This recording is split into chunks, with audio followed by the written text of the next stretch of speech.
We'll be running for an hour on this first part, and then quick break, and then we'll do another hour on the second half. So now we'll starting the meeting officially, calling the meeting to order. Welcome to meeting number 84 of the House of Commons Standing Committee on Science and Research. Before I begin, just a reminder to all members and other meeting participants that the room has been reconfigured with some preventative measures to prevent disruptive and potentially harmful audio feedback incidents that can cause injuries. All in-person participants are reminded to keep their earpieces away from all microphones at all times.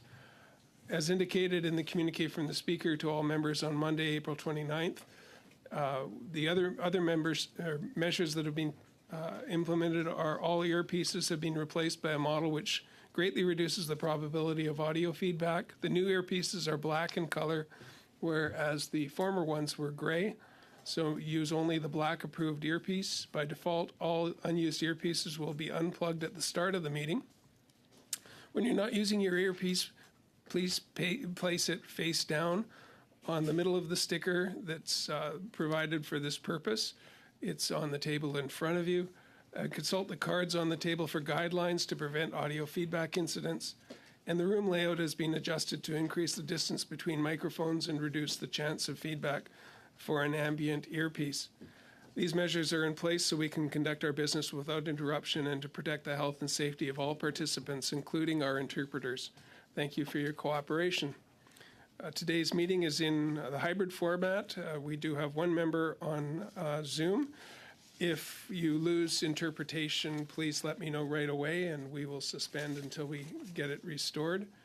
And before you speak, wait until I recognize you by name, and then unmute yourself.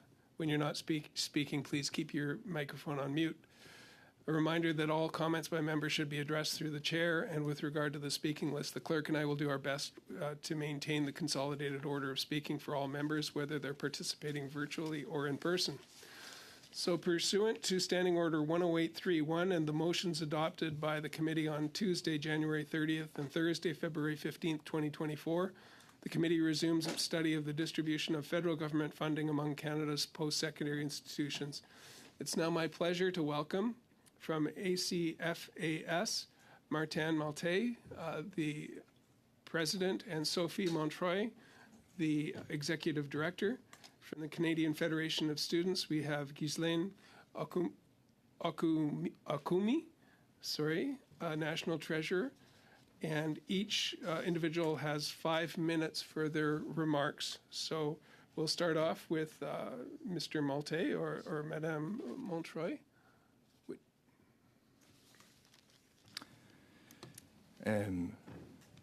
Monsieur le Président. Thank you, Chair, members of the committee. First of all, good day. I'm Martin Maltais, President of Funding and Educational Policies at UQAR at Rimouski. And also I am responsible for higher learning in that area. I'm accompanied by Dr. Sophie Montreuil, my colleague. We're very happy to hear about the federal government's interest in funding at the post-secondary level for some years. We have been interested in it for some 100 years. We have worked hard to see to the Francophone funding in this area as compared with Anglophone funding. We have 6 satellite entities in Canada, and we support mobile learning throughout Canada. This is prosperity, and it is something that is very important for our country. I would like, first of all, to say, to give you a bit of contextualization with respect to the work that is being being done in Canada in French and I would speak to the new Official Languages Act. We have the two major communities, linguistic communities, that are involved in research and also in promoting the flourishing of our various entities. We support the recommendations in the Bouchard report and also what you are putting forward in your report. And also, we are in favor of a budgetary envelope that has been long awaited. That will be of great help to the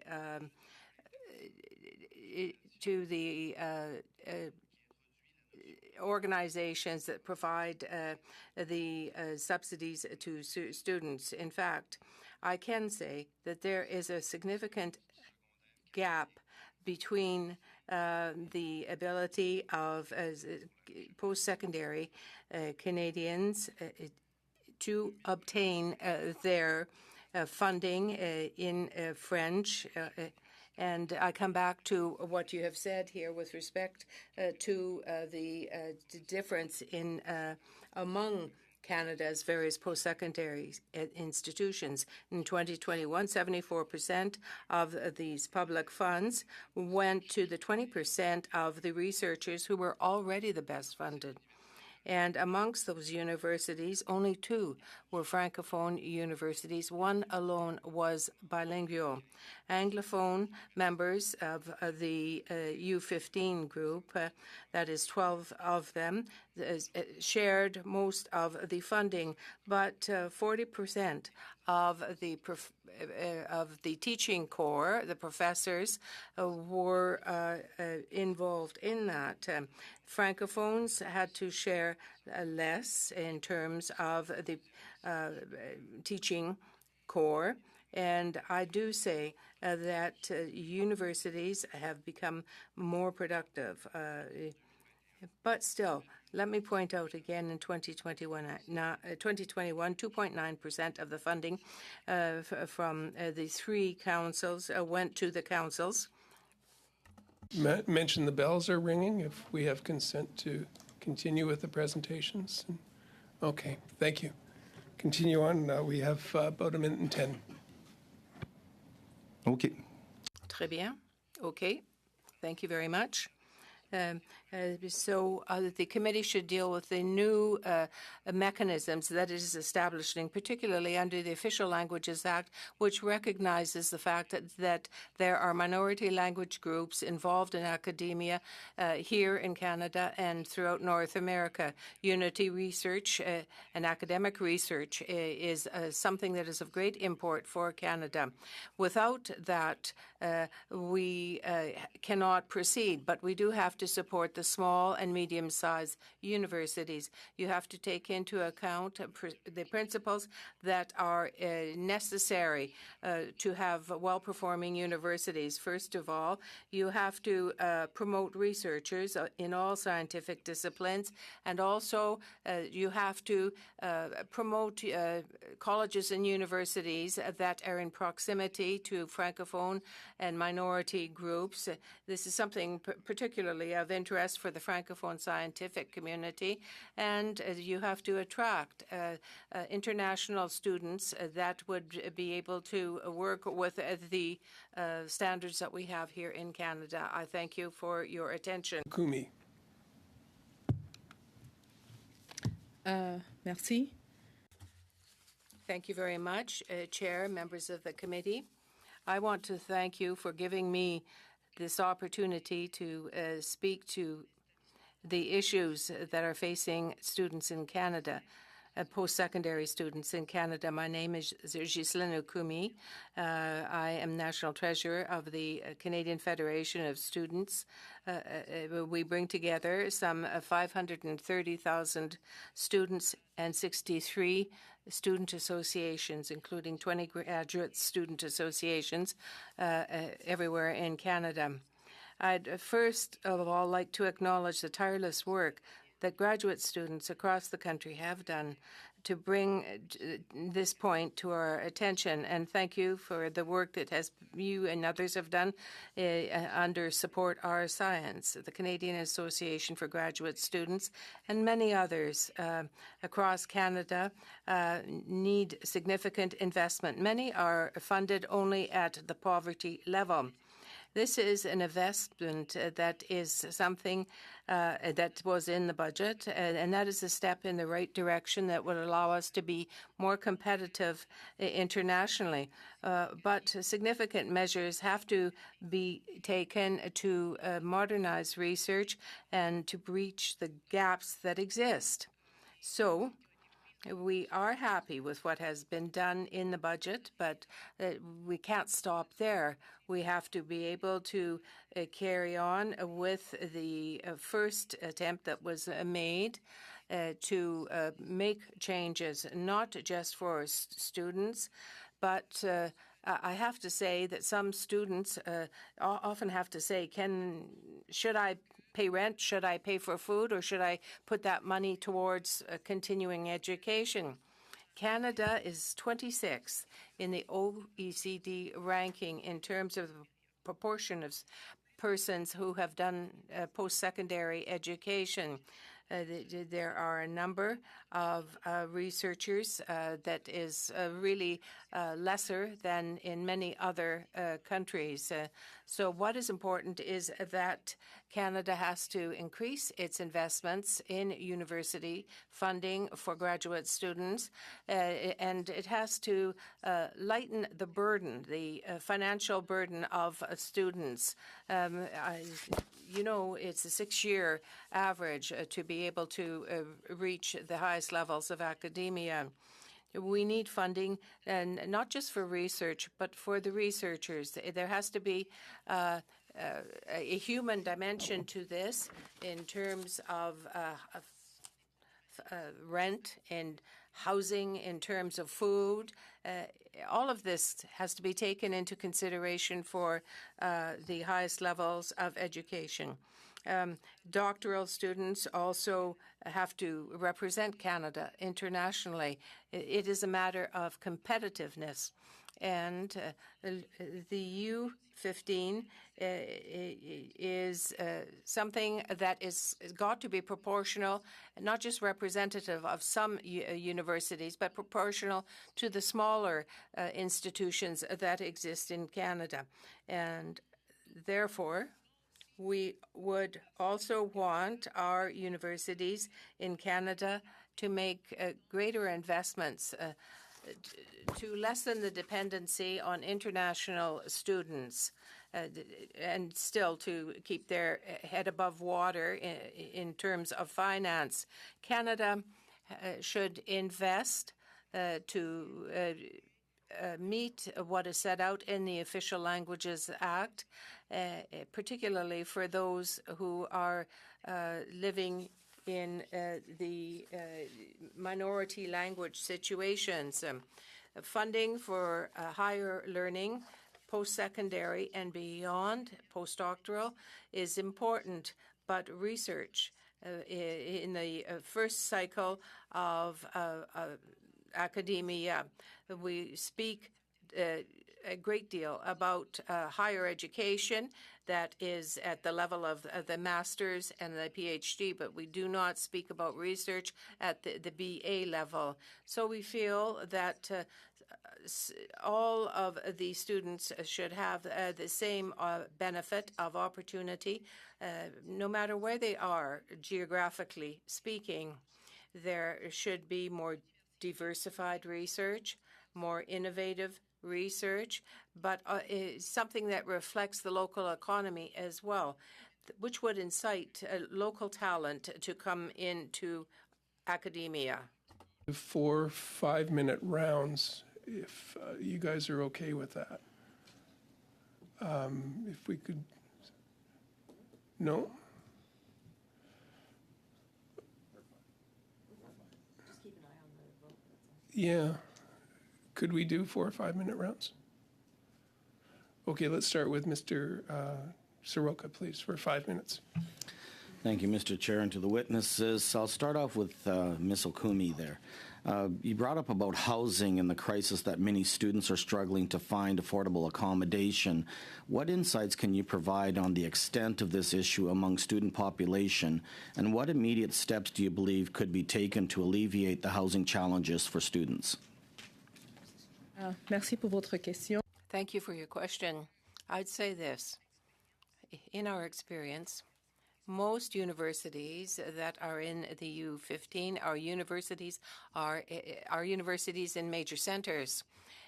Housing is difficult for the students that want to study in these areas, and it's difficult to find. Sometimes they have to stay home or they have to share housing with other students.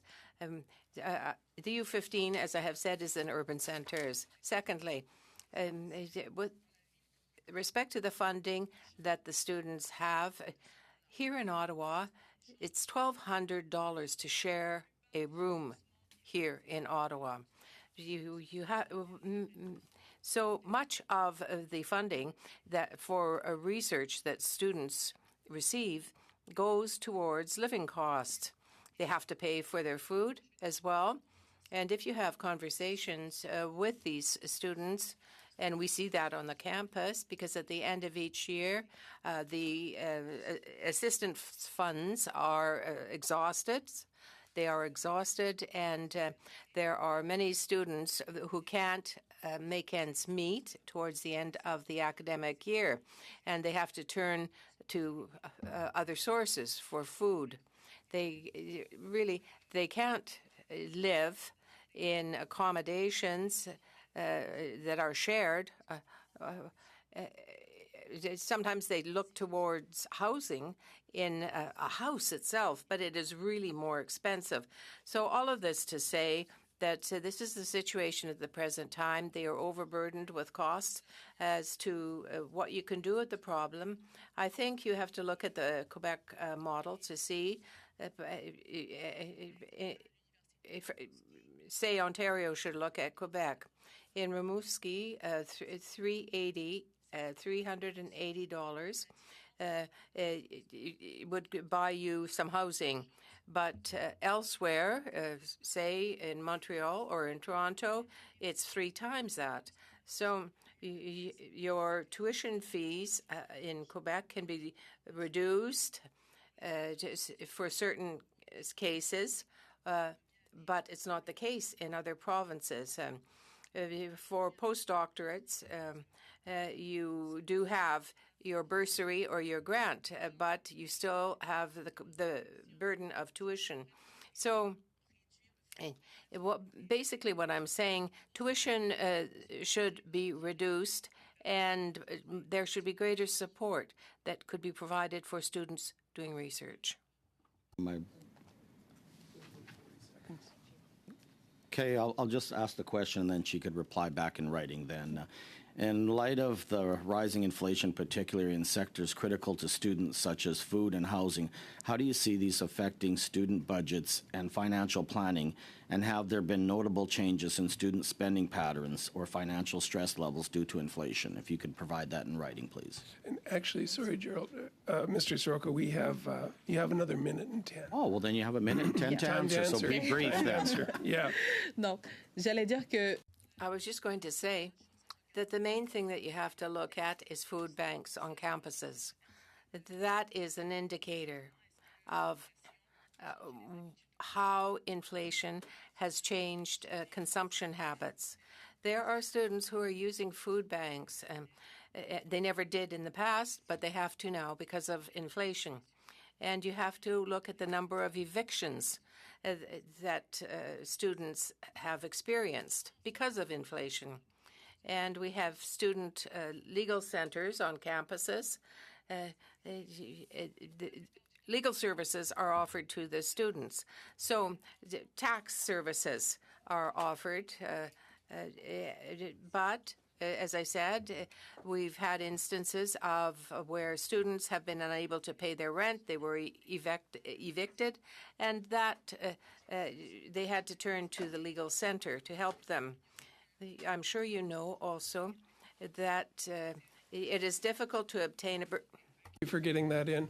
We can always get more in writing if you have. Ms. Bradford, for 5 minutes, please. Thank you, Mr. Chair, and thank you so much to our witnesses who traveled here in person to give us your expert testimony. So my question, I guess, will be directed to Dr. Malte. On April the 18th, Céline Pousselin-Durecourt of the University of Quebec told the committee the following. Since 2004, the share of total research funding granted by the federal government to Francophone institutions has been declining. Francophone researchers now receive a percentage of the funding that is smaller than their demographic weight. For Canada to maintain the vitality of all of its communities, it's imperative that more funding be provided to those institutions. So the question is, what are the effects of the concentration of research funding on Francophone institutions, particularly in minority settings? So whichever one of you wants to take that on.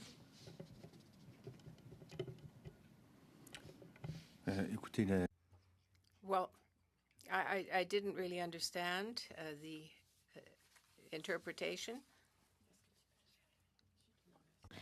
I can begin again. It's clear that there are some very significant figures that speak to the inequity in terms of access to research for certain institutions. And here I'm thinking about small and medium-sized universities. That affects individuals and professors as well. Also, there is unequal access to research for small and medium-sized institutions and also for Francophones.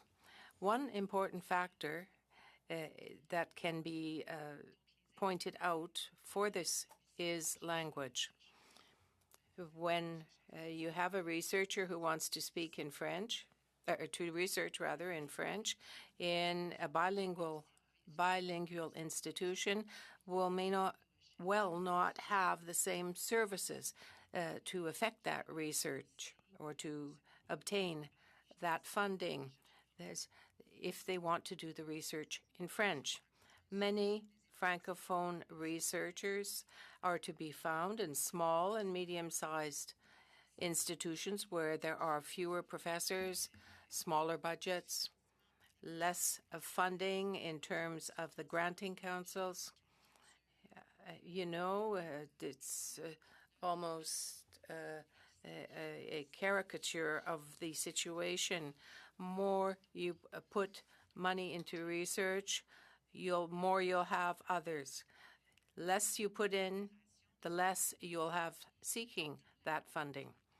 So that being said, in that Francophone community and in these small and medium-sized entities, these institutions experience, and that's what the witness, Madame Pousselin-Durecourt, pointed out to the committee. Recommendations would you make to the government and granting agencies to improve the situation of Francophone institutions?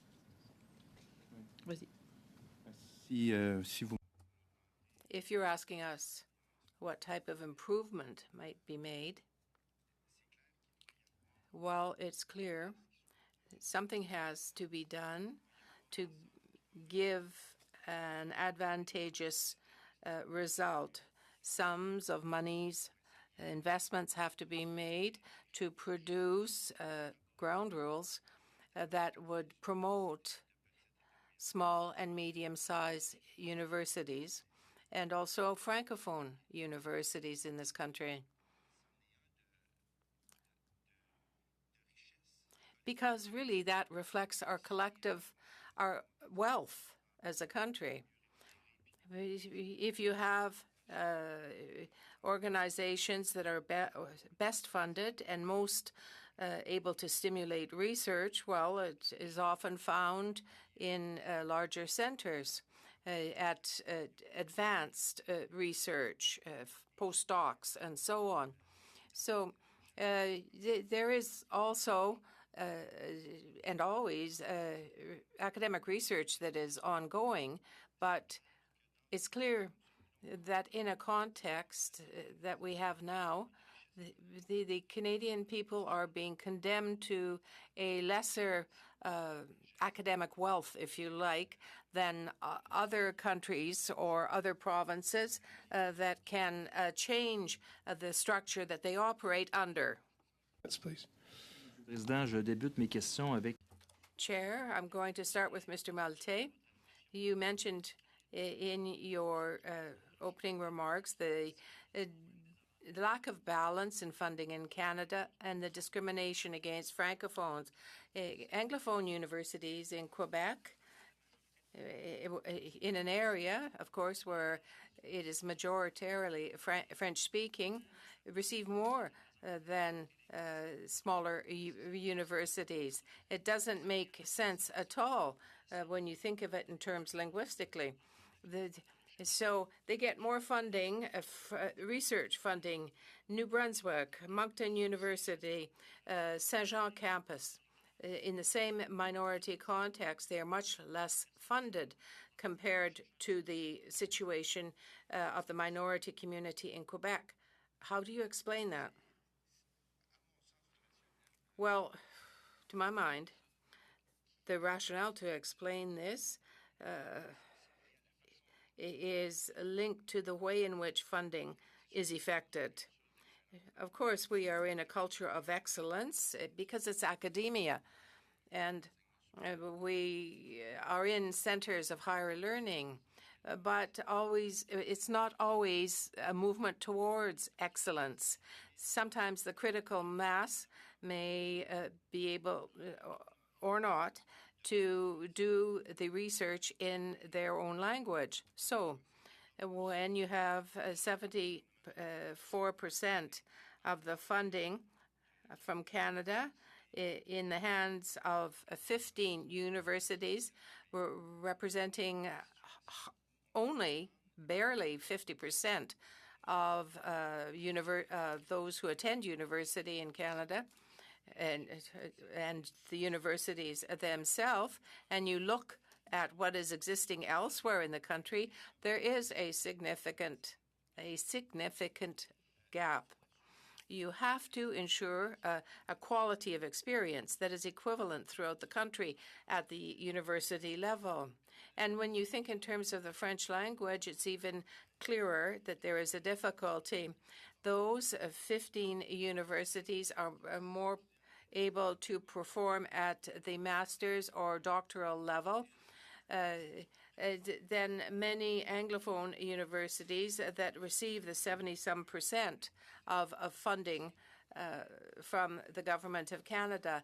There is an issue, a language issue, a linguistic issue here in this country that is linked to the French language. You can't act in such a way that it only has a consequence on one partner. There has to be an effect on the other partners. For example, the Francophone partners, and also the effect on the community. There's a limit to excellence. It's not just resources here. If you throw all your money out the same door, you're creating a critical mass of talent around it. Yes, you speak well to the notion of excellence. Would you not agree that there should be a system for funding research in Canada that stresses excellence in institutions, but most of them are Anglophone? They are in an Anglophone system, a network like U15. So how can we better share the funding amongst universities, including those small and medium-sized Francophone universities, so that they get funding, as opposed to those other universities that receive the lion's share of funding in Canada? Well, First of all, I mean, we're looking at quality and excellence here.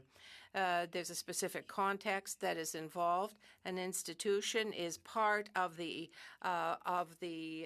universe in which it's developing. So I really can't answer, but I can make a corollary. I have a colleague, Michel Ombreo, who is working at a university like a symphony orchestra. Is the comparison can be made. The better the musicians, the better the symphony that you will have, the symphony orchestra that you will have. So it's a bit like that. You have to, at some point, of course, redistribute sums of monies. And you have to. And for us, we think that there should be an attachment to French language research, first of all. And that should reflect the Francophone contribution. It's better than 9 over 1.141 million. 5 minutes, please. Well, thank you. Thank you all for being here today. I'm going to start with Ms. Ukumi with the Canadian Federation of Students. And I first want to thank your organization and all the other students that banded together in support our science to force the government finally to raise the level of postgraduate scholarships and fellowships to a rate where you could at least live. I'm not sure whether you could live well, but now a master's student will be getting, if they get a scholarship, will be getting $27,000 instead of $17,000. It's a big difference.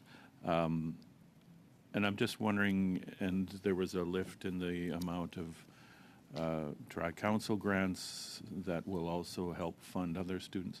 I'm just wondering if you could comment more fully in that sphere alone, what more needs to be done with that kind of support the federal government provides. It strikes me as it's good, but it's not up to the levels that we see in other countries, for instance. So, désolé, j'allais parler en anglais. Donc, So what I would say is this. The first thing that has to be done would be to increase the general envelope, the overall envelope. So that would represent an increase in the amount of monies that each student would get, but there is a limit to the number of students. Yesterday we asked, would the level of excellence guarantee students receiving a bursary or a scholarship, and the answer was no.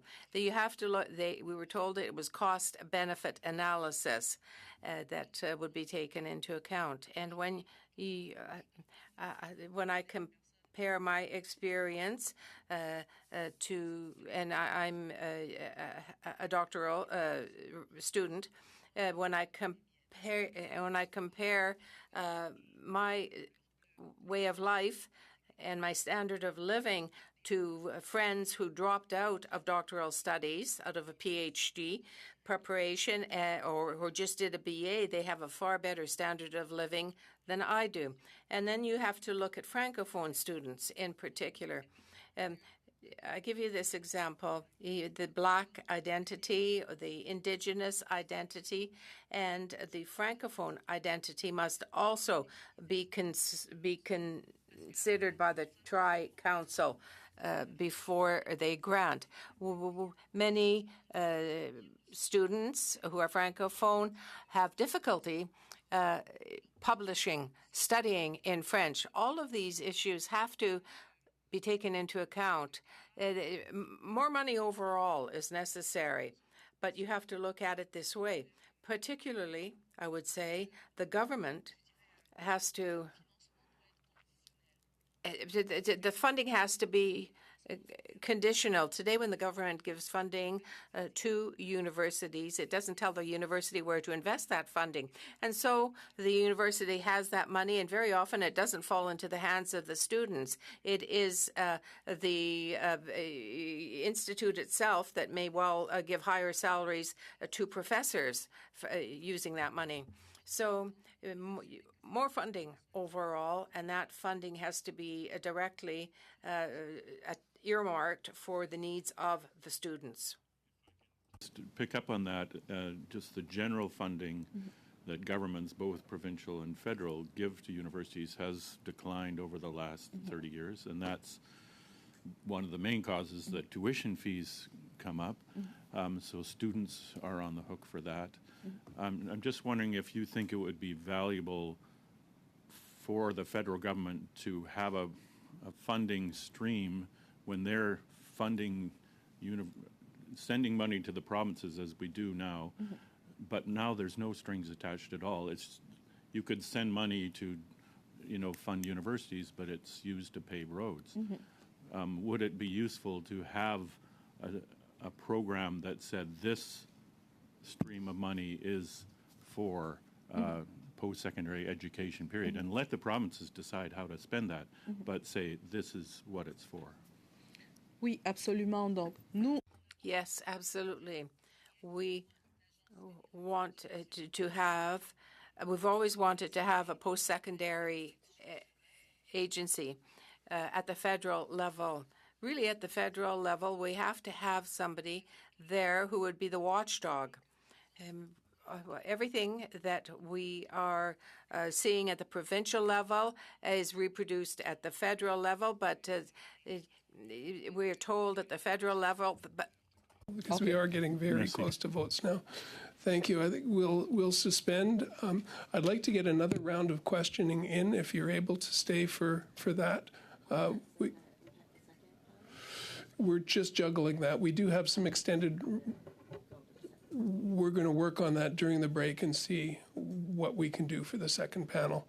But for now, let's do a quick vote, and then we'll come back and talk about the remainder of the meeting.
5 minutes Conservatives, 5 minutes Liberals, 2.5, 2.5, and then do a quick panel change to get an hour in with the tri-councils.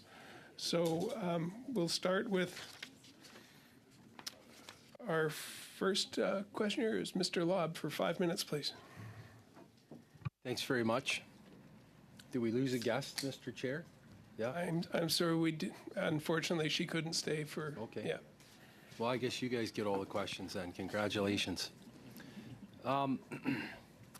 Depending on what school or what organization or representation has appeared before the committee, one theme they have said is there should be more funding overall. And we know we're going into tough times from a budget perspective, massive multi-year deficits, which do play a part. It's not an excuse not to fund research, though. But some of the big U15 representatives, they feel like they're adequate to do the heavy lifting. But if you want to provide funding to the smaller universities or those not in U15, they're happy to see what's left over. The smaller universities or the universities that aren't in the U15, they say, give us a chance and we'll show you what we can do.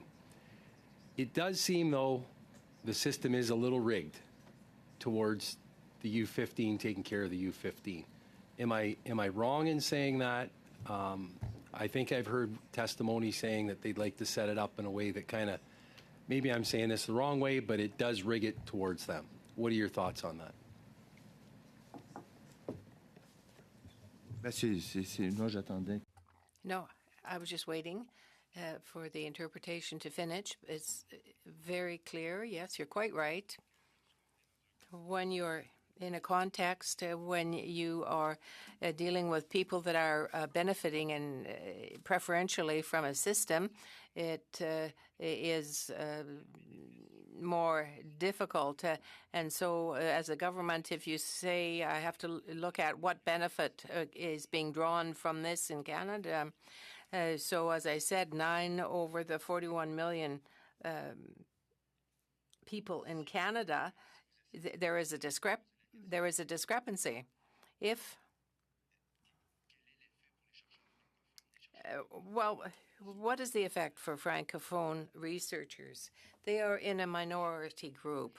All the figures that we have seen to date indicate that Francophone researchers are in a minoritized group. So in Canada, this question of people who are in minority situations in Canada, well, we are in the vanguard of trying to correct the situation for those in linguistic minority groups. But it's even clearer for those who research in a minority language that there are difficulties. It would be nice if there were a box to check that indicates I'm a Francophone researcher, and that there should be a sharing of resources. In Canada, you've got 65,000 Francophone researchers in Canada, 35,000 of which are in Quebec. And then there's the rest elsewhere in Canada. But they don't produce French research. That is to say, research that is produced in the French language. And this is a major issue. I'll explain it briefly why it's so important. Demographically, we are growing in Canada. Millions are being added over time to our overall population. And therefore, when you look at that with respect to the Francophone universities and their situation, I ask you, how are they going to be able to train and retain Francophone professors within Francophone universities? This is something real. This is something that has to be looked at, and answers have to be found for it. Why? Because what is happening here in Canada is we have to produce our own Francophone researchers in French. For you folks is almost on a daily basis, you can read an article in any of the news publications in the country that talk about the living conditions and the standards that some of our university students are facing, and certainly the exponential growth in foreign students attending Canadian universities. And it's I think back to when I was of that age. I'm sorry, Mr. Law, but we are at time. Is that right? Yeah, Well, could you ask the question quickly and we could ask for it in writing?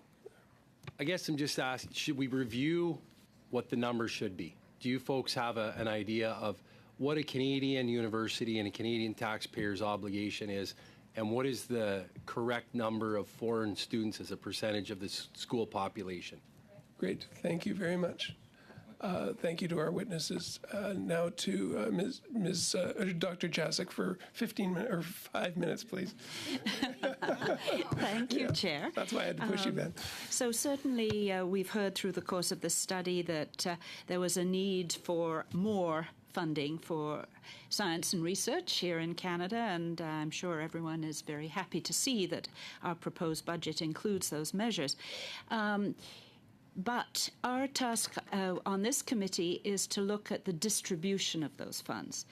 And we've heard some suggestions that probably do have an impact on smaller colleges and universities, and in particular the administrative burden in terms of the applications themselves. And so, as we were told, lead investigators are increasingly spending less time doing their research and more time doing the administrative work related to cumbersome funding application processes, and is obviously much heavier on smaller institutions. So do you have any particularly concrete suggestions on how this administrative burden, in other words, excessive red tape, could be reduced? Thank you. Thank you for your excellent question. Our association represents Francophone researchers throughout the country. I often say that it's one thing, one reality to be a Francophone researcher in a Quebec university, but it is quite different to be a Francophone researcher in an Anglophone researcher, a Francophone researcher in a university elsewhere outside of Quebec that is bilingual. It's two different realities. There was a 2-year study published in June 2021 where we looked at over 500 researchers who were Francophone but who did it outside of Quebec. They had a higher level than higher workload, higher administrative burden than was the case for their counterparts in Quebec. They had to teach more. There were services that are provided to community. That's one of the 3 missions that are earmarked for universities, and therefore they had to do that. All of this means they had less time to do research and also to seek funding for their research. We have to help them obtain time that they need. It was said that universities are provincial in jurisdiction, but in terms of jurisdiction, but you have to stress, nonetheless, the fact that a Francophone professor or researcher anywhere is entitled to submit his request for funding in French. It's in the Act. If you can't do that, there is another service, a new one that we offer in my institution, which is quite simple, which helps Francophones seek funding in French. So to have more research in French, you have to have more applications that are made in French, and there have to be more establishments that would be able to provide that. University X, let's say University of Saskatchewan, if it were to receive more French applications, they get more funding for that. So more applications, more funding. It's like a circle that completes the whole picture. I think I'll just Okay, pass that. thank you, Dr. Jacek. And over to Mr. Blanchet-Joca for 2.5 minutes. Merci beaucoup. Je vais poursuivre mes questions pour Thank you. Earlier this morning, your colleague spoke to the vicious circle in terms of the funding of research in Canada. We have spoken about certain initiatives, measures that have been taken to promote real equity for Francophone researchers in Canada. Now I'd like to hear you about the value that is attached to Francophone research in Canada. What are the successes that Francophone researchers have been able to achieve? Certainly, they make requests for funding in French, but fewer than those applications for funding in English. So give me an overall idea of what access they have to funding, of what their success is, no matter what institution they represent. The issue, thank you, first of all, Mr. Blanchet-Joca, for your question, but the issue is this. You have researchers who work in a specific area, and the ground rules, the rules of the game, don't make it easier. They promote English research. And one thing we do in Canada, and we do it well, is we want to help minority groups. We want to put ground rules that are fair and equitable in place. We do it in other areas very well in Canada, but in academia, when universities don't produce enough in group or collegially, there were rules that were set in place. So if you put in place rules that would promote the talent, that would draw in new talent, 30,000 researchers outside of Quebec who are Francophones, but who do not find their voice, that is to say, to be able to do their research in French. That would help. 2.5 minutes, Mr. Cannings. Okay. Well, merci. We've heard a lot today about the struggles that students face with living conditions and living costs. I heard someone, and I forget who it was, who suggested that you could find accommodations for $300-something a month, which is remarkable. It certainly would be impossible in British Columbia. I'm just wondering, and perhaps this is rather off topic, but could that be a drawing card for students and researchers to go to smaller institutions where they could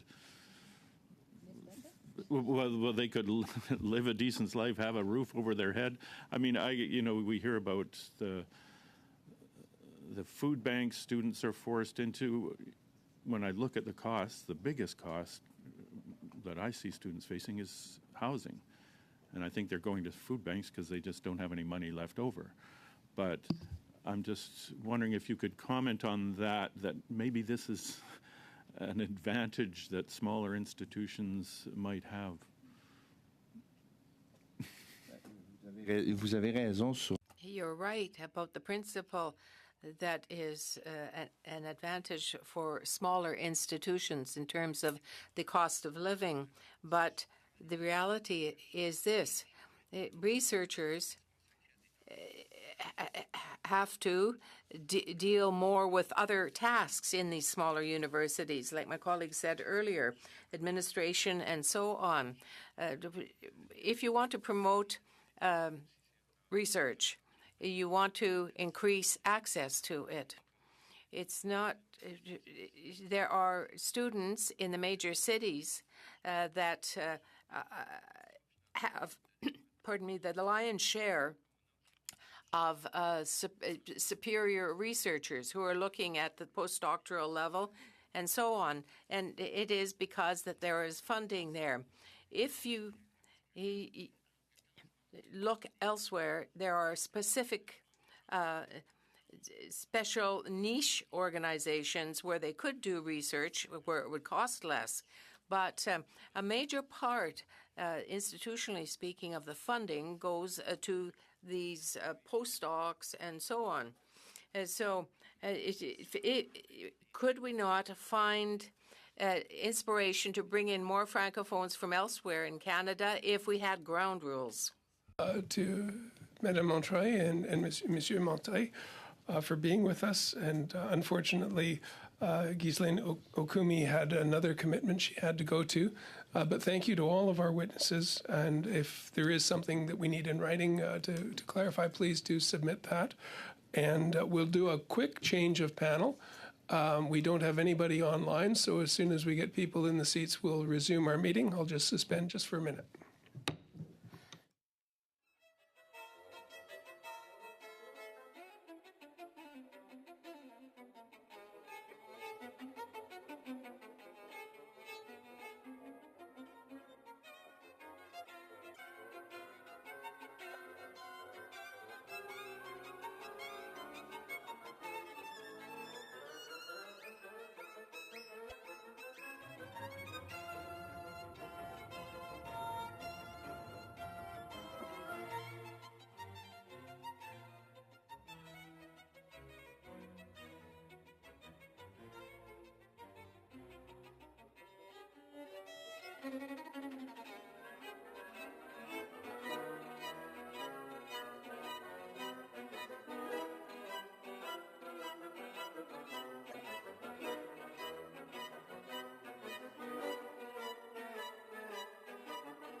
Dr. Tammy Clifford from the Natural Sciences and Engineering Research Council, Dr. Alejandro Adem, President, and Dr. Marc Fortin, Vice President, Research Grants and Scholarships. And also returning to us from the Social Scientists and Humanities Research Council, we have Dr. Ted Hewitt, President, and Dr. Sylvie Lamoureux, Vice President, Research. You each have 5 minutes for your opening comments, and we will start with Dr. Tammy Clifford, please. Merci, Monsieur le Président. Thank you very much, Chair. I would like to thank the committee for having invited me here today to appear before you. It's a privilege for me to be here to support your very important work on the distribution of federal government funding among Canada's post-secondary institutions. Health Research, or CIHR, is the largest funder of health research in Canada. CIHR serves a vibrant health research community of up to 16,000 world-class researchers annually that is more diverse than ever before and that excels across all pillars of health research, from biomedical and clinical to research on health services and population and public health. It's important for you to know that peer review underpins the fair and transparent process that we use to choose which applications to fund, protected from biases or conflicts of interest. And this means that eligible applications submitted to competitions for funding are each reviewed by an independent panel of experts in that field. These experts volunteer their time to assess and score each application, guiding decisions on how to allocate the competition's funding envelope. Through its College of Reviewers, CIHR is systematizing reviewer recruitment to identify and mobilize the appropriate expertise for the review of all funding applications and provides reviewers with the knowledge and resources necessary to conduct consistent, fair, and high-quality peer review. As we know from the report from the Advisory Panel on the Federal Research Support System, otherwise known as the Bouchard Report, for Canada to truly maintain research excellence, we must support world-class research across all regions of the country in institutions of all sizes. That is why the membership of CIHR's College of Reviewers and its peer review committees are assessed for demographic gaps, including regional representation, to balance the perspectives provided in the peer review process. Additionally, all peer reviewers are offered training to make them aware of and enable them to take actions to mitigate against several potential biases, including those related to institution size. With regard to supporting health research in Canada, CIHR recognizes that research takes place in a wide array of institutions, and for us, this includes research hospitals. To facilitate that relationship, eligible research hospitals can apply directly to us, as opposed to relying on an affiliation to another institution, such as a university. This enables research hospitals to lead world-class health research that stretches beyond the priorities of the universities with which they are affiliated, contributing to the diversification of research that we fund. It is true that post-secondary institutions account for the largest share of CIHR funding, including important research being conducted in smaller institutions across our country. However, in an effort to remove systemic barriers to accessing research funding, we have recently encouraged non-traditional institutions that have mandates to use research knowledge to improve the lives of Canadians, such as community and not-for-profit organizations, to become eligible to receive CIHR funding. We have done this by simplifying the process to become eligible to administer funding, reducing the administrative burden, and harmonizing the process across the 3 granting agencies. These non-traditional institutions may be eligible to hold CIHR funding depending on the criteria of the particular funding competition. For example, following consultations with representatives of Indigenous communities, CIHR has updated its eligibility for its flagship program, the Project Grant Competition, and since fall of 2020, individuals affiliated with Indigenous non-governmental organizations in Canada with a research or knowledge translation mandate have been eligible to apply directly to the competition. And as of right now, there are currently 11 such organizations eligible to hold funding and to host funded researchers. We know that a broad and inclusive health research ecosystem is a strength and advantage for Canadian innovation, and we are proud of the steps we have taken to broaden this eligibility. Taken together, these institutions enable the Government of Canada to support a diverse portfolio of health research. En conclusion, Monsieur le Président, in conclusion, I can say that we will continue to adapt to new conditions, and we remain determined to strengthen the capacity for excellence in research in all its diversity, within and outside of university places and situations. I'm here to answer your questions. Good morning, Mr. Chair and members of the committee. I am pleased to be here in my capacity as President of the Natural Sciences and Engineering Research Council of Canada, commonly referred to as NSERC.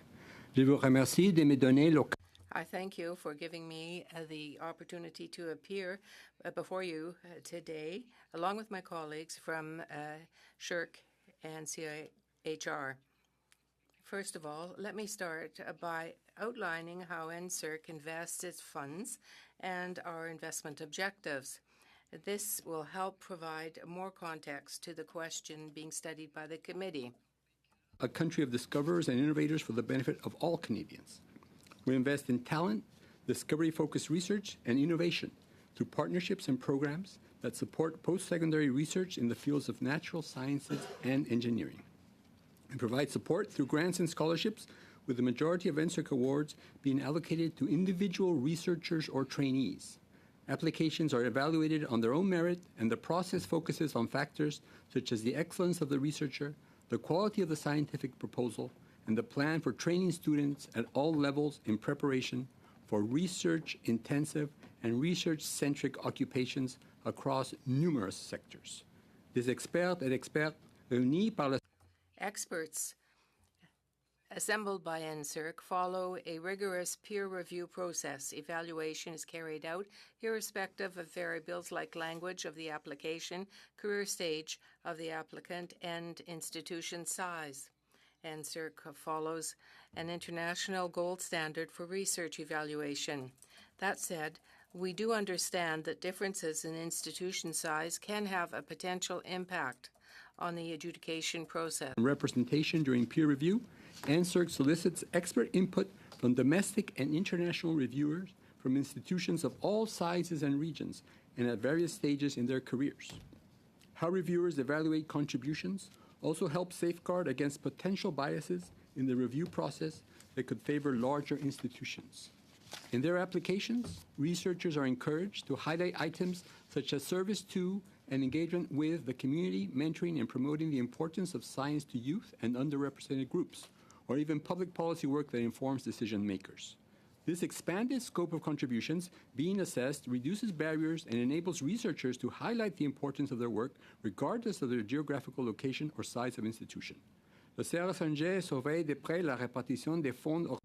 NSERC closely monitors the distribution of its funding awarded and applications received. We actively look at the profile of applicants for factors such as the language of applicant, the career stage of the applicant, and whether they are from an underrepresented group.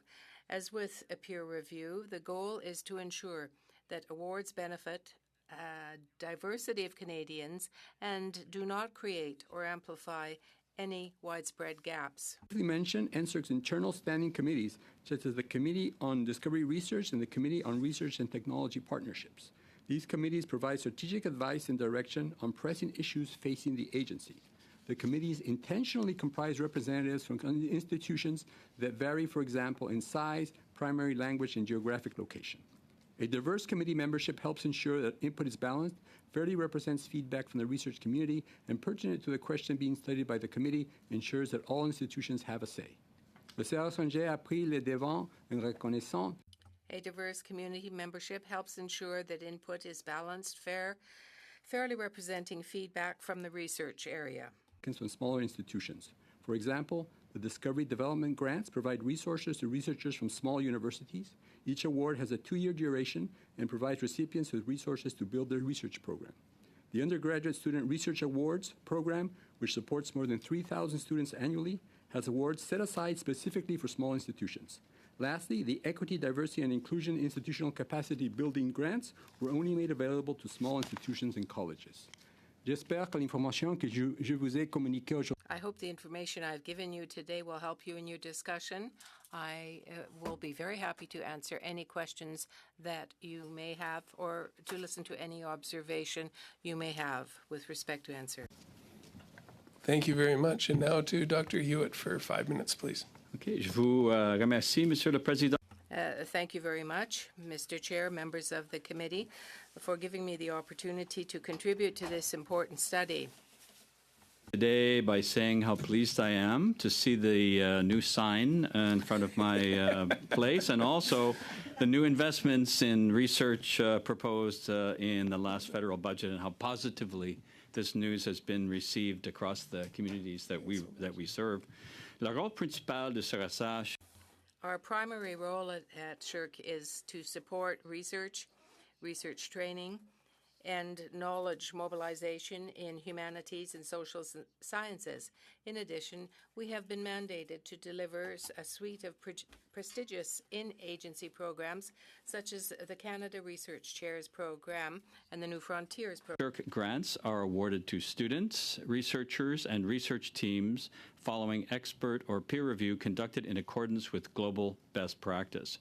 These awards are administered by Canada's post-secondary institutions, the central pillars of the Canadian research ecosystem, which receive their mandates and operating funds primarily from the provinces or territories. Research is just one component of their mandate, albeit an extremely important one.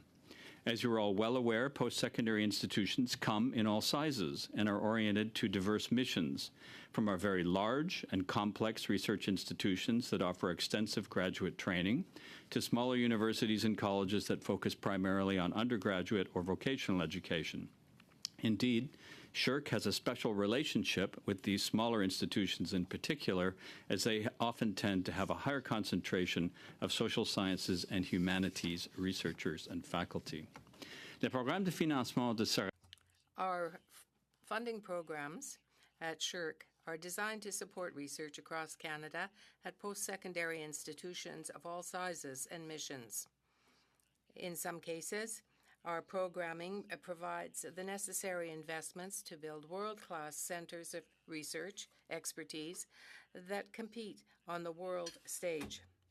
In others, SHRC funding can play an important role in addressing regional issues or strengthening services to local communities. In all of this, SHRC works to ensure that research we fund contributes to Canada's innovation agenda by building a more inclusive and representative research community, enhancing support for early career researchers, promoting research conducted in both official languages, and strengthening Indigenous research and research training capacity. Closely monitors the distribution of its funding to ensure that all Canadians benefit from public investments in research. Periodically, we adjust to new realities and identified gaps in the research ecosystem. One such gap we have identified relates to differences in application and success rates for smaller institutions relative to larger ones. Larger institutions that are well supported by their provincial governments have access to resources that allow them to recruit research-intensive faculty, graduate student support, and assistance in preparing research grant applications, both domestically and internationally. On the other hand, in accordance with institutional priorities or missions, teaching loads at smaller institutions can limit the time that faculty may engage in research. Faculty also may have more limited access to graduate students and other trainees that support the research process. So to help level the playing field, SHRC has introduced a range of practices over the years. For example, to ensure fairness in adjudication, we routinely work to ensure that expert review panels and committees include representatives from a range of institutional types. We also provide block grants to institutions that they may use to help build research capacity, as well as special supplements to smaller institutions. Within the Canada Research Chairs Program and the Research Support Fund, progressive formulae are applied to make sure that the minimum applications or funding are reserved for smaller institutions. Je peux vous donner plus de détails sur ces mécanismes. I can provide more details on these and other mechanisms to employ our support for research at institutions from coast to coast. And of course, I'm happy to answer any other questions you may have about SSHRC's programs and mandate and its relationship with post-secondary institutions. Thank you. Hewitt, and thanks to all the witnesses for being here and for staying with us for the meeting. This will be our last hour of this study, and it'll be important for your testimony to be a part of the study. And we'll start with Ms. Rempel-Garner for the first 6 minutes, please. Thank you, Chair. Thank you for being here and for your work. So, removing barriers to equality of opportunity for diverse researchers is important to me. So I'll begin by focusing my questions on the Tri-Council Self-Identification Questionnaire that was established in 2018 and is now a requirement, I believe, for applicants to be eligible for federal research funding. In filling out this form, could an applicant's race, gender, or sexual orientation be used to either disqualify them or qualify them for a federally funded position or research funding? The short answer to that is no. This is a tool that we use to collect information on applicants. It is completely voluntary. You can refuse to respond to the questions that are there if you wish. It is not used in the peer review process, but it helps us better understand who is applying, what their background is, how the outcome of the peer review process turned out for them, so that we can better monitor, better understand maybe where there are systemic biases in the system. So there have been several high-profile cases of complaints related to the Canada Research Chair Program using essentially race-based hiring processes. Is in those positions are gender, sexual orientation, or race used to either qualify or disqualify candidates from those positions? So in these cases, as you may be aware, members of the committee are aware, we pursue policies that were established in law by the federal court and subject to a mediation that was overseen by the Canadian Human Rights Commission.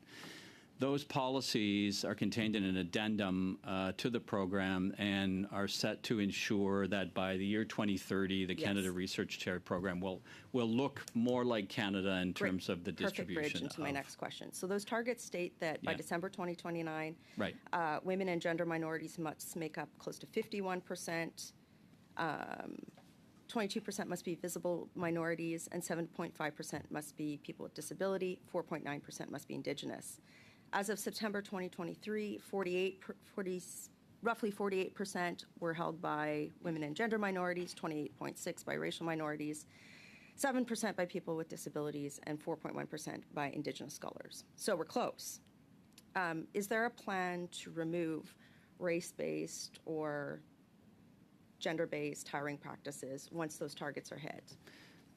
So that's a very good question, because we are under the mandate of the federal court, under the mediated settlement that was overseen by the Canadian Human Rights Commission. So I would say that would be a very happy outcome, and I would be the first person to entertain the discussions that might see the elimination of the need to be doing that. Have the Tri-Council undertaken any work to articulate what conditions would have to be established for those hiring practices to be eliminated? And has that work been communicated to the federal government? So right now, we operate under the terms and conditions that were set by the federal court and the Canadian Human Rights Commission. So but I'm asking you, has any work been done by the Tri-Council to either set the conditions by which race-based hiring targets or practices would be eliminated? I think we want to get to the targets first and then have the conversation about whether we would need them. We're there, right? Well, we're not quite there. We're really close. We're not quite there, and a lot can happen in the next few years. Just through the chair, if I could jump in. Sorry. Okay. Yeah. So that work hasn't been done yet. So in a 2024 news article, Wilfrid Laurier, University biochemistry professor, stated that Laurier's University Inclusive Excellence Program aimed to hire 6 Black and 6 Indigenous faculty. Long story short, they had a Black applicant apply, no Indigenous persons applied, it was for an Indigenous person, and so the position was essentially let go. What safeguards have the Tri-Council put in place to ensure that minority groups aren't pitted against each other in race-based hiring practices? We set the targets. We work with the institutions so that locally they can set the targets for their particular institution and the mechanisms that they would use under the laws of Canada to achieve those targets. So you're really hamstrung by the law right now, and you're saying that the law doesn't really allow for those types of safeguards to be put in place. I'm not sure I understand the question. In terms of safeguards, I mean, we're looking to achieve certain objectives with respect to the program. We are operating under the rulings of the Federal Court and the Canadian Human Rights Commission. So I think we're talking more in terms of how we're acting proactively to make sure that the representation is in place. Thank you. As opposed to safeguarding in other respects. I mean, at this point... That's very helpful.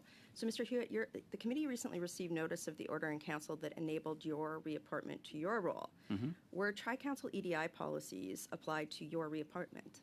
I have no idea. I applied for the position. I received it. So that If might be a question for those who were responsible for that If the appointment. government applied Tri-Council EDI rules, Mm-hmm. like the rules your agency uses for funding allocation to you, would you have been reappointed? That would very much depend on who the other candidates were. Okay. Do you want to elaborate on that for me? I have no idea who the other candidates were. Okay, that's very interesting. How would I know? Right? so- I mean, that would be a confidential process. So we don't know if your own agency's DEI targets were applied to your reappointment. I'm appointed through Based on governor merit? and council process. So I'm not appointed by the agency. I'm appointed by the government of Canada through the GIC process. Thank So you. those would be questions for those who manage that. Thank you. A good discussion, and just a reminder to address the comments and questions through the chair would be helpful so we don't get into the back and forth banter that could happen. Didn't this time. To Ariel Carabega, please, for the next 6 minutes. Thank you, Chair. I also would like to welcome our witnesses to this committee and thank them for the work that they do. I had a question for Mrs. Clifford. In your remarks, you mentioned these smaller non-traditional institutions that can apply. Can you give an example of what kind of smaller institutions these are? And what's the process?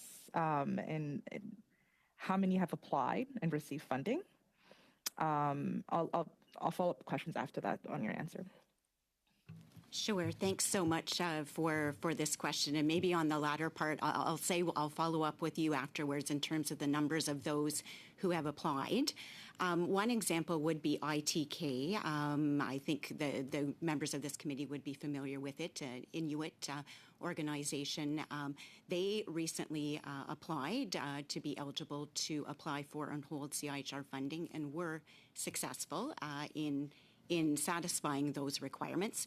To give you an idea of what's required, and again, this would be for any institution in the country, big, small, traditional or non-traditional, we require that they're engaged in research, including a knowledge translation mandate, or research training and related activities. They're based in Canada, and they submit supporting documentation. And it's that supporting documentation that speaks to finances, largely speaking. So, do they have sort of the support available in the organization to be able to handle and manage the documentation that we do require? For example, financially audited statements. These organizations are also, they sort of reapply, or their eligibility is reviewed. I shouldn't say reapply. Their eligibility is reviewed every 5 years, and it's on the basis of being able to continue satisfying those requirements vis-a-vis the financial reporting. The institutions also sign an agreement, and in doing so, signing that agreement, they commit to developing and implementing policies, administrative systems, procedures, and controls needed to comply with the requirements of receiving federal funding. So, again, we're open to those larger, small, traditional or non-traditional, and there's a very well articulated process for those to follow. And happy to provide you with the numbers in terms of what that distribution is and over time.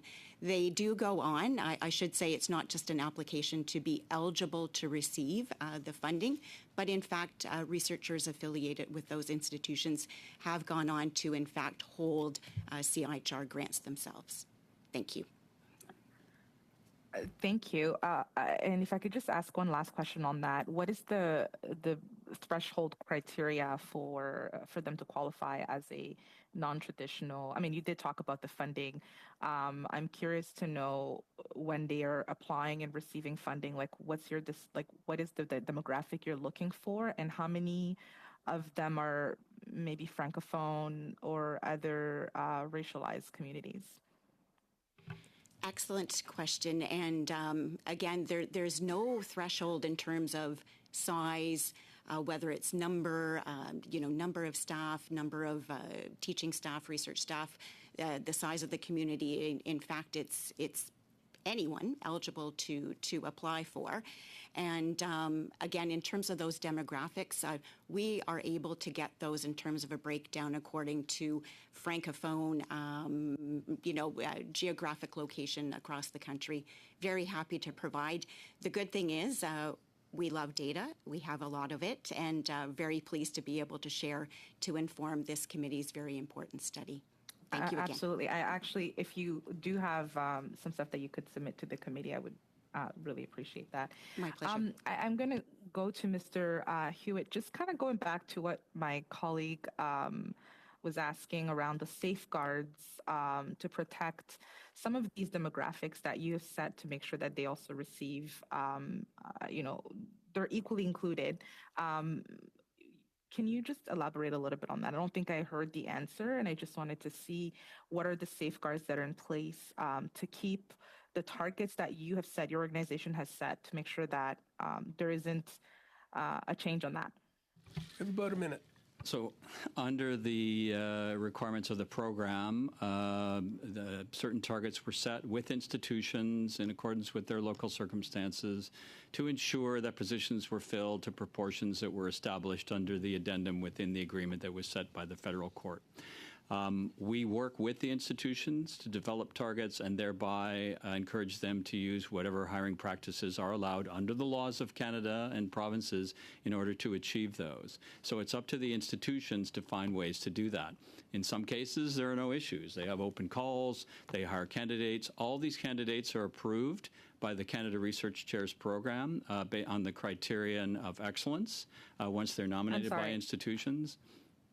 Sorry, maybe I didn't ask my question the right way. I'm just trying to understand, in order to keep the continuity of them receiving, I'm sorry, keeping the criteria. We are out of time. So they're monitored over time. And maybe if, Mr. Chair, if I can get that in a response through the committee, written response would be great. I was going to ask for that. Very good. I'm happy to repeat my question, Mr. Chair. Now to Mr. Blanchette-Joca for 6 minutes.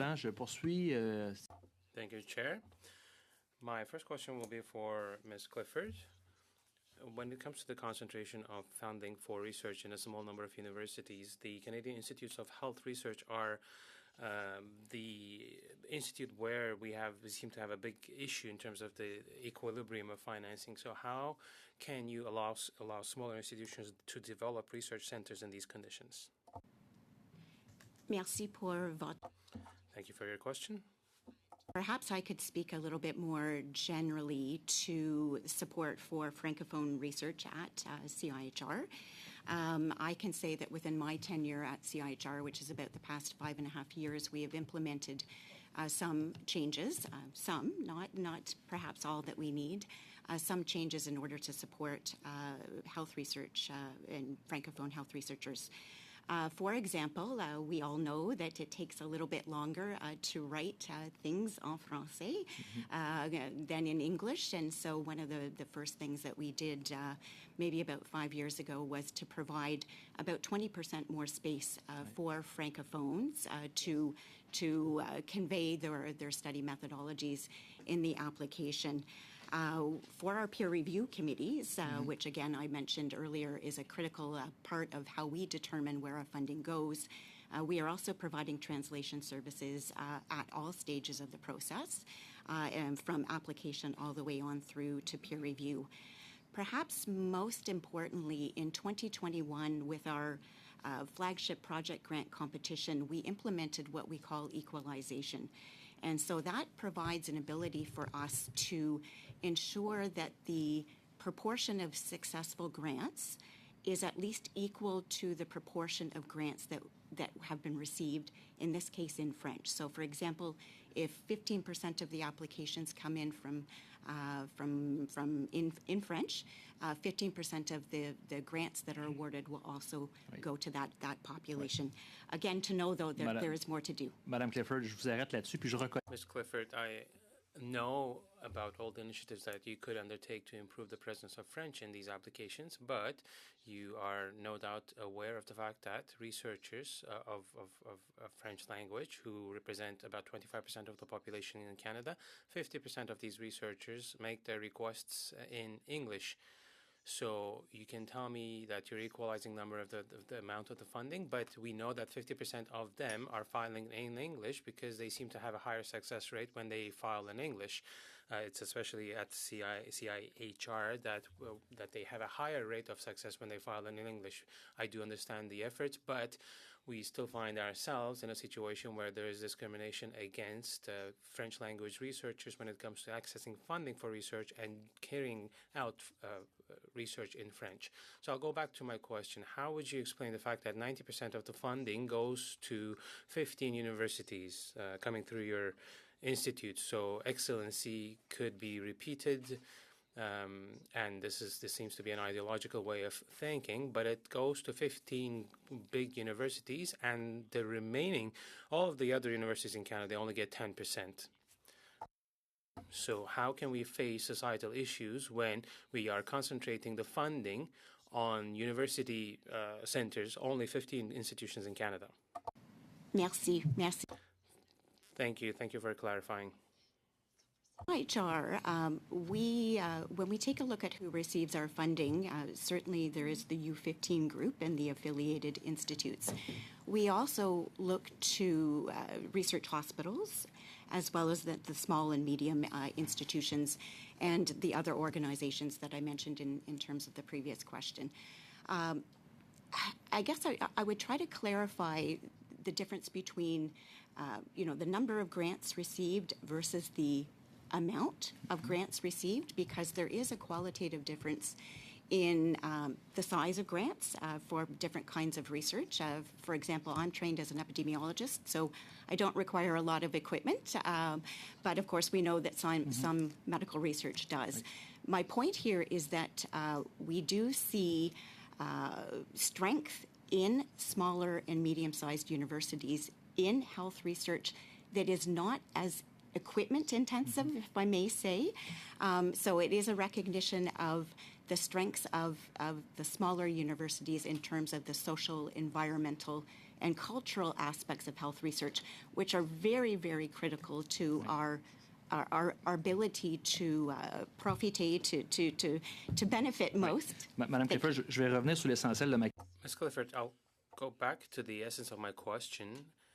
When it comes to the distribution of funding for research in Canada, how can we make it more fair for small and medium-sized universities so that they can develop themselves in the field of scientific research in health through the CIHR? So that is the issue, because there's a vicious cycle where the bigger you are, the higher the chance you have of obtaining funding. But should we all go pack up and move to Toronto? Very briefly. Sorry, Chair? Sorry, very brief answer, please. Very brief. CIHR has many different funding programs. I've mentioned the project grant competition, which has about a 20% success rate across the country. Strategic funding has higher success rates, and in fact, that is where I would encourage all institutions to consider applying. Again, once you receive your first grant, it does become easier to get subsequent grants, of course, because you have that track record, if you will. Merci encore. Great. Thank you. To Mr. Cannings for 6 minutes, please. Well, thank you all for being here. I'm going to stay with Dr. Clifford for the moment. You mentioned that research hospitals can apply directly for funds. I guess I'm a bit, I don't know what, ignorant maybe the word, about how all this works. I assume these research hospitals are, or at least most of them, are connected with a university. Is that the case? Yes, it is. I don't have the data as to whether I would say all of them, but I would say most of them would be affiliated with, let's say, a parent university, if you will. However, at CIHR, we do, the research hospitals are able to apply directly to us as opposed to having to go through their affiliated university. And would that be, when they're applying for funds in that method, would that be institutions applying for funds for strategic grants or something, not individual researchers applying for project grants? Is that the difference there? It would be both.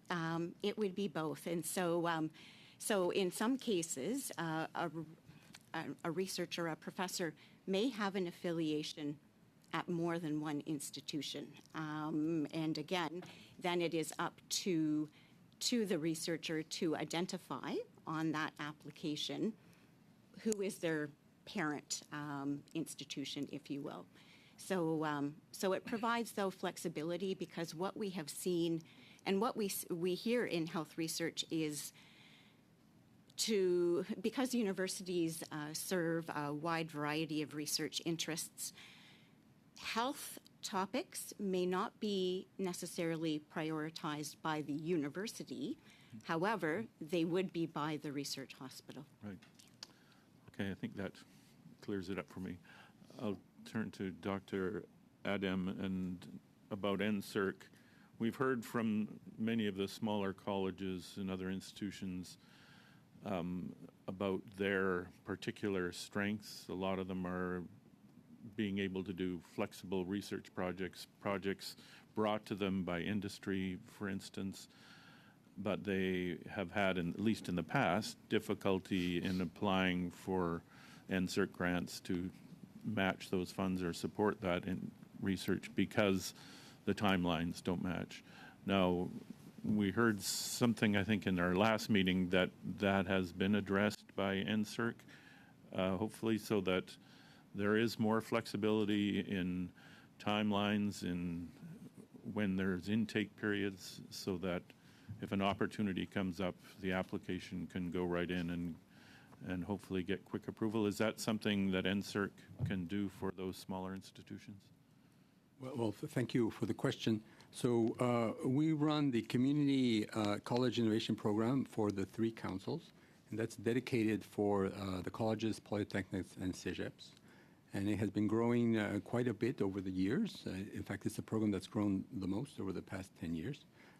Still insufficient given the demand, but we are in continual contact with the stakeholders to create conditions that favor the sort of delivery which is appropriate for that sector. And the partnerships that they have with industry, with communities, of course, are stellar and a key foundation as to the work that they do. So I think that issue is being addressed, but on a continual basis, we're in touch with that community and seeking to always tweak the programs to address the specific needs of stakeholders. Okay, and I'll move to Dr. Hewitt. And you mentioned that SHIRT gives block grants to small institutions. What's allowed to be charged under those block grants? We hear a lot about small institutions just lacking the capacity, lacking the overhead, the administrative costs. Is that something they can put in or use directly from those block grants? Well, and for us, that is precisely the issue. I mean, we're going to fund excellence wherever it exists. And in many cases, in smaller institutions, they lack the resources for whatever reason to be able to assist faculty in making applications to the agency. So what we do is we provide the block grants, and they can be used for anything that's eligible under our funding. It's typically used for smaller grants that are adjudicated locally by peer review below the value that we would normally offer. So you can get a grant of $5,000, $6,000 to help start your research and develop the base for a larger application. It could be used for travel to conferences. It could be used for developing capacity. within the institution to mentor or to provide support. So it's a very broad range of activities, particularly tied to the needs of the local institution to help them increase the number, which can be quite small, and the prospects for success of these institutions. And so it's the institutions that Yes. apply for these grants? They don't need to apply. The money's distributed on a formula, and there's also extra money for the smallest of the institutions that they receive automatically that they can apply for these purposes. Okay, thanks. Okay, I'll leave it there. Okay, great, thank you. And to Mr. Tucker for 5 minutes, please. Thank you very much, and thank you for our witnesses for being here today. Dr. Hewitt, you became president of SHRC in 2015. You got reappointed. I was encouraged with your testimony that you guys review the expert review panels and that you closely monitor funding of students, and that's encouraging to hear. And I got a couple of comments about a media report that came out in April this year. It's last month on the 27th of April.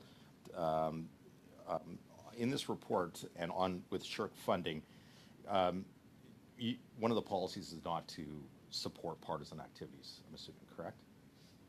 And Well, we would, absolutely. So your organization wouldn't have funded a group that says, don't vote for Liberals.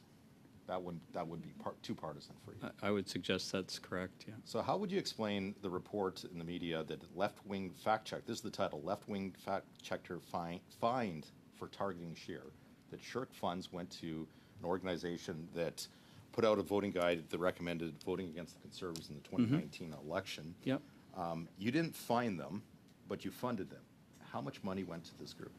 So I can't remember the exact amount. It's on the order of tens of thousands of dollars. It went to fund the research, not the guide, which we found to be in contravention of our policy.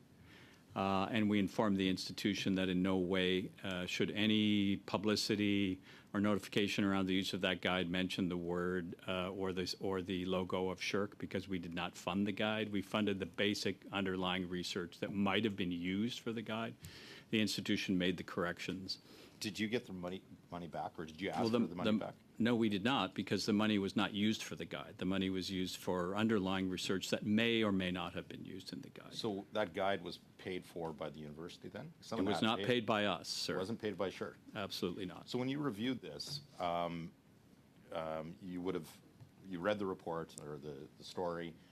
Did you call in the people that approved this funding and review that process that they went through? Absolutely, because we wanted to know what the background was initially for the funding that had been accorded to the institution. We also talked extensively to the institution and to the researcher through the institution. And could you, in writing after the meeting, put forward any members of that panel that approved this funding? It would have been done internally at the Yes. time, so I can certainly investigate how it would have been done, but in accordance with the investigation that we would have done at the time, it was absolutely in accordance with our process. So what we had issue you're not with... supportive of this at all, then? Obviously. No, I mean, Then what steps have you put forward that would stop this from happening again? So one of the things that we have done is to say that in cases where we find our logo, there are rules and standards that are used associated with the use of our logo. And we have told institutions that if we feel the logo is not being used appropriately, we will withdraw permission for institutions to use the logo. Just on the branding, that's what you're worried about, or the funding?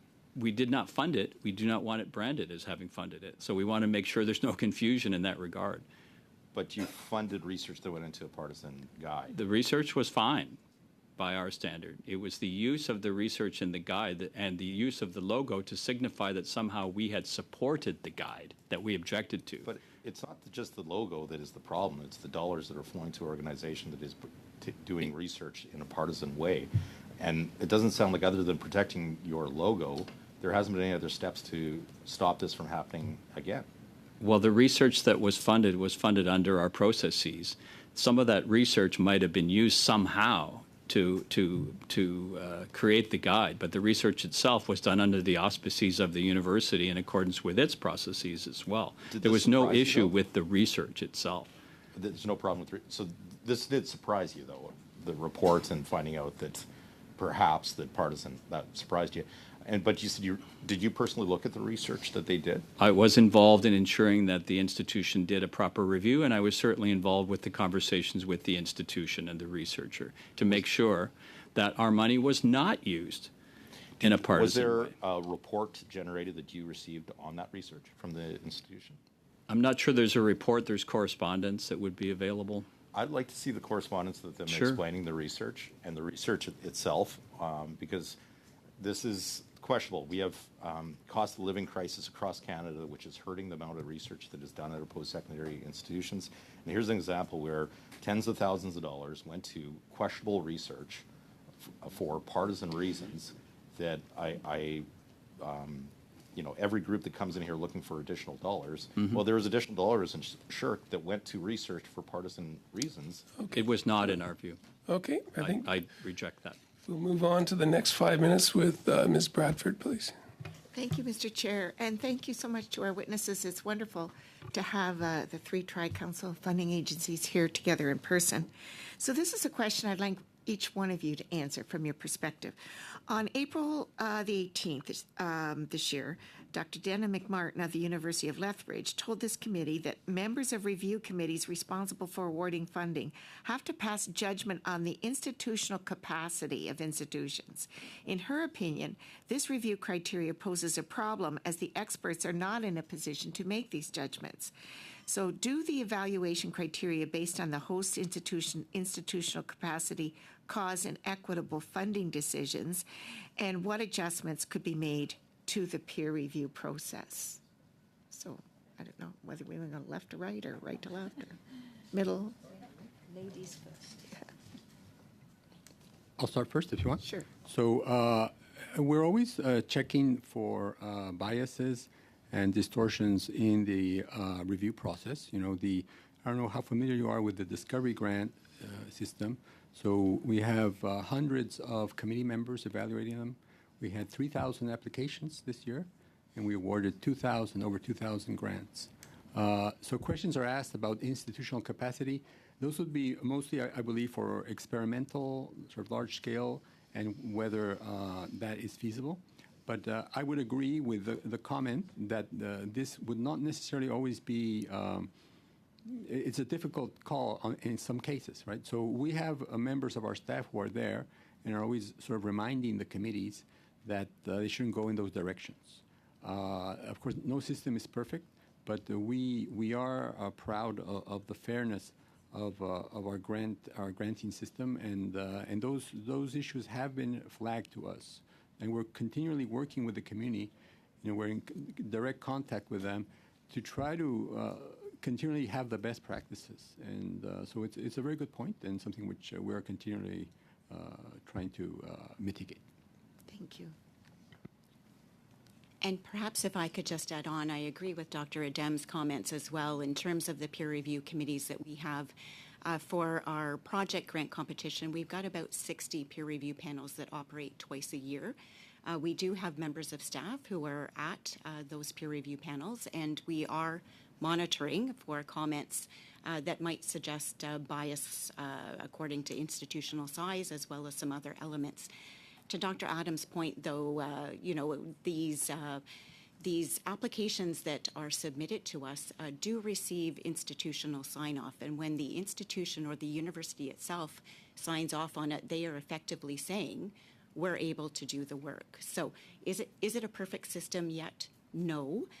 But through monitoring and through the training that we do provide for peer reviewers, we're working to be able to address that particular potential bias as well as others.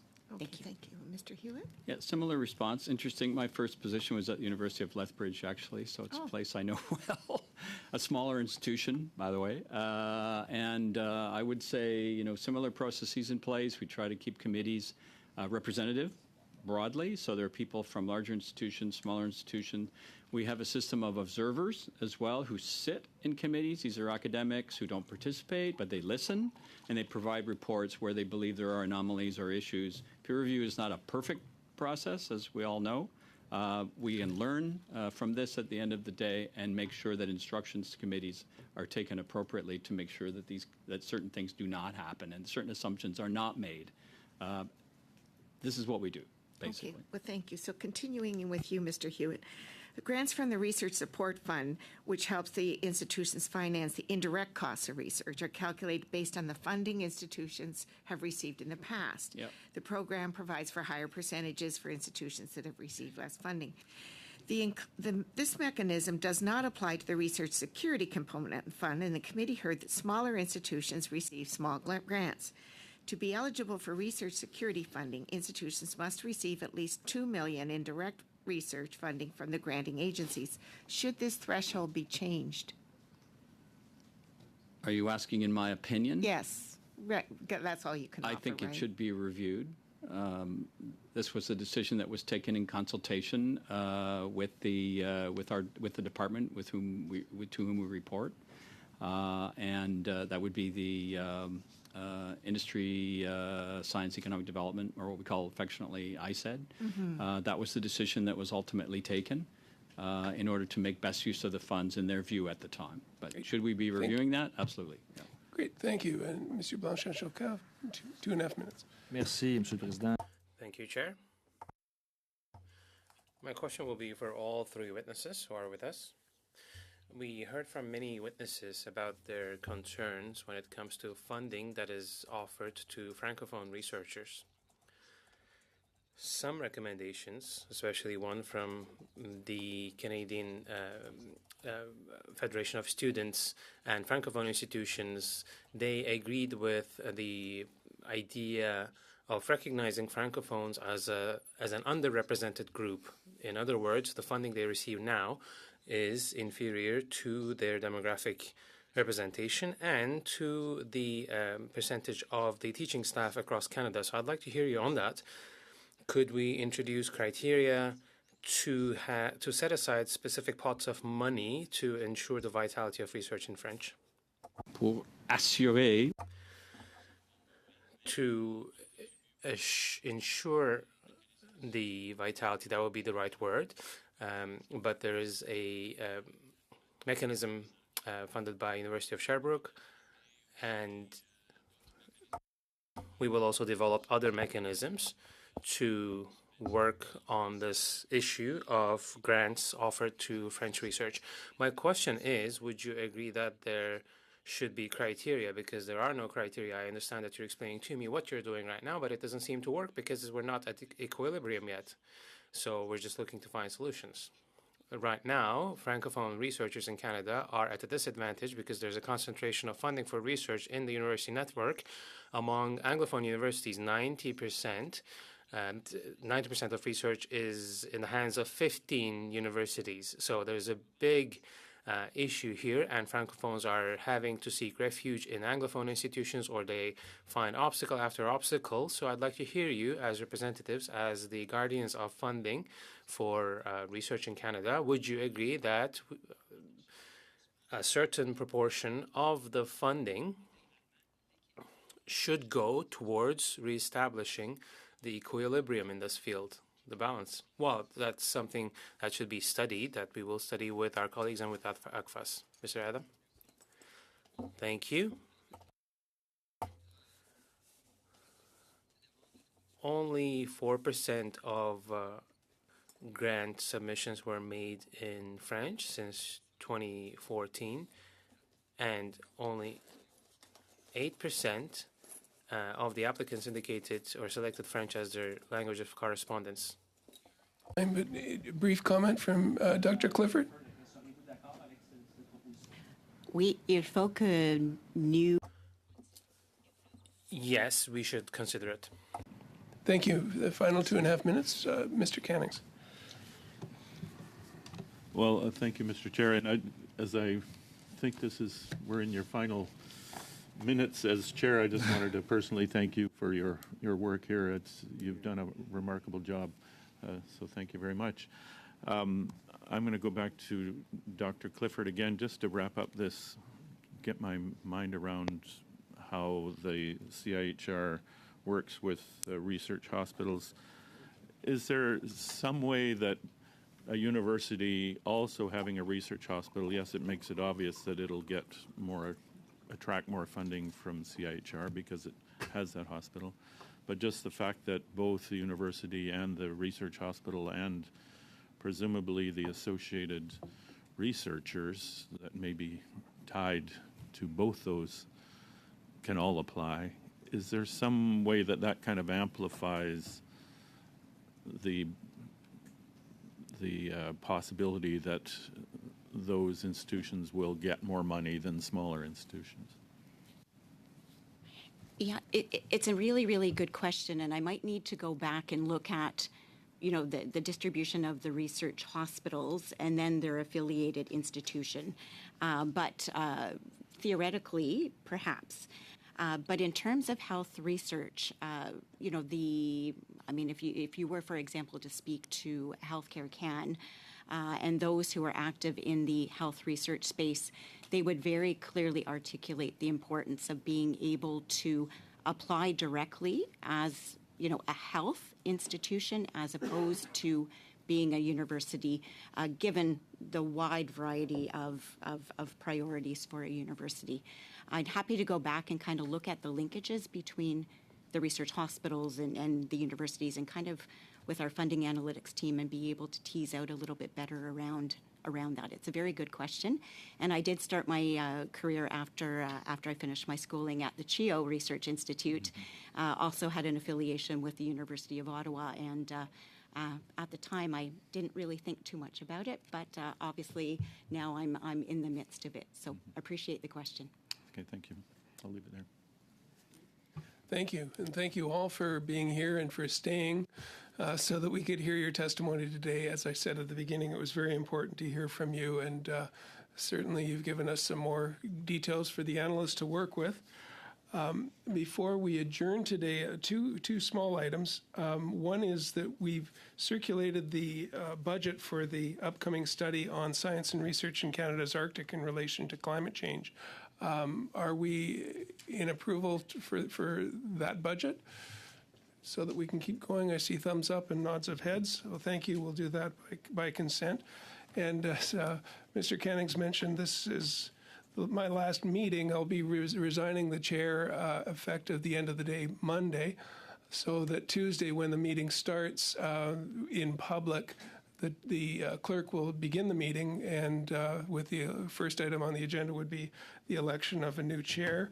I will be continuing on as a member on the side of and answering questions, but more importantly that I'll be able to do some of that work virtually because some of the other commitments that I have in my life. So thank you all for the collaboration and cooperation in my time as chair. It's been a pleasure to serve, and I look forward to serving as a member at the side of the table. We're going to be looking for unanimous consent in the House after question period to table Report 10, which we had hoped to do at the beginning of the day today. So in my role as chair, that'll be hopefully something that we get completed and across the finish line. And I know that the Conservatives have a dissenting report that they want to also table. So hopefully we get unanimous consent to do that. And with that, I'll look for adjournment and wish you all the best. Thank you.